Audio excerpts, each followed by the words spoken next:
بەداخۆ ئێستا ئێمە لێرە هێندە دامەدەستگامان هەیە دامەدەستگای بە حزبی کراو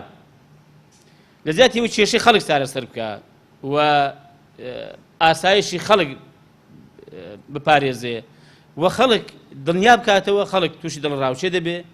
خەڵک تووشی خەم دەبێ خەڵک تووشی کێشە دەبێ خەڵک تووشی گرفت دەبێ یعنی هەر ئەم دامەدەستگایە بۆتە سەرچاوەی کێشە و گرفت و بەلبەلە و زەعزەعە لە زیاتی بێتە مایەی ئاسوودەیی و بەرقرارکردنی ئاسایش و ڕەفاهێت بۆ خەڵک و هاوڵاتیان ئەوەی لەم دوایەژە بەڕاستی کە هێنرایە پێشەوە بەشێکن لەو سیناریۆیانەی کە هەمیشە هەوڵ دراوە کە حزبێک یا کەسایەتیەک یا تیار و تۆژمەشی پێلەکەدار عیبدار بکرێت بە تایبەتی ئەوەی کە لە پارێزگای هەولێر ڕوویدا سێ مرد منداڵ هەرزەکار هەڵدەخەڵەتێنرێن دەبرێنە دەچنە سەر پارێزگا کۆمەڵی تۆمەت بۆ خەڵچکە دروست دەکرێت ئەوانە هەڵخەڵەتێنراون هەر کەسێک هەڵی خەڵەتان بن بۆ هەر ئامانجێک بوو بێ ئێمە نازانین بەڵام بۆچی خەڵکیکەی پێوە لەکەدار عیبدار بکرێت بۆ بهێنرێت سەر خەڵکیکە کە باسی ناسنامە دەکەن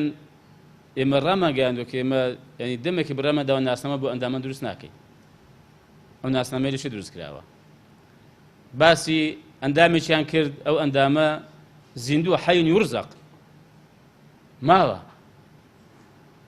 دەڵێ هەولێرم هەر نەدیوە نهاتون بۆ هەولێر ینی ئەوە بەڕاستی بەو ئارەسەدا ینی ئەگەر ئێمەش بمانێ مەسەن بەرامبەر تۆمەتبارکەین دەڵێ کاکە دوو لەوانێک کە کوژراون لەوێ بابیان بەرپرس و پلەداری دامەدەستگاکانی ئەو حیزبن یا مەسەلەن بەبێ ئەوەی کە جارێک تۆمەت ینی ساغ بوو بێتەوە بۆیە کە هیچ محکەمەیە کرابێ تو بێ پەرلەمانتار و کەسایەتی حیزبێک تۆمەتبارکەی بە پەیوەندی بوون لەگەڵ ڕێکخراوێکی تیرۆریستی جیهانی ئەخر ئەمە کەی وڵات بەڕێوەبردنە ئەوە چۆن سەقامگیری ینی دەتەوێت سەقامگیری ئەمنی بەرقەرارکەی بەم شێوە ئاوا دەتەوێت خەڵک ئاسوودە بێ ئاوا دەتەوێت خەڵک لە دڵ ڕاوچی ڕزگارکەی ئاوا دەتەوێت خەڵک مەسەلەن ئاسوودە بێ و دڵنیا بێ لەوەی لەسەر و سامانی و هیچ کێشەی و گرفتێکی توش نابێ ئاوا ئەمنیەتی خەڵکی پارێزی خەڵک تۆمەتبارکەی و خەڵک لەخۆوە بخەیە قەفەسی ئیتیهامە و بەسەریشی داساخکەی و بڵێ پەیوەندی بە داعشەوە هەیە هەر ئامانجێکی هەبێ بویسترێ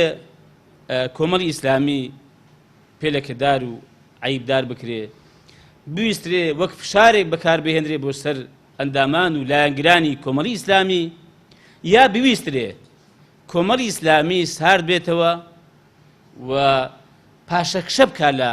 بەرنامە و لە پرۆژە و لە هەوڵدان بۆ گەیشتن بە ئامانجەکانی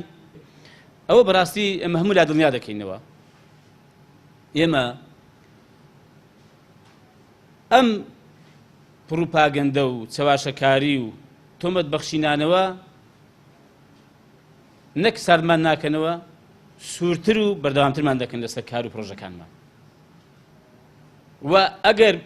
بویستی ئەمە وەکو فشارێکیش بەکار بێ بۆ وەک چاوسورکردنەوەیەک فشارێک بۆ ئەندام و کادری یا لایەنگرانی کۆمەڵی ئیسلامی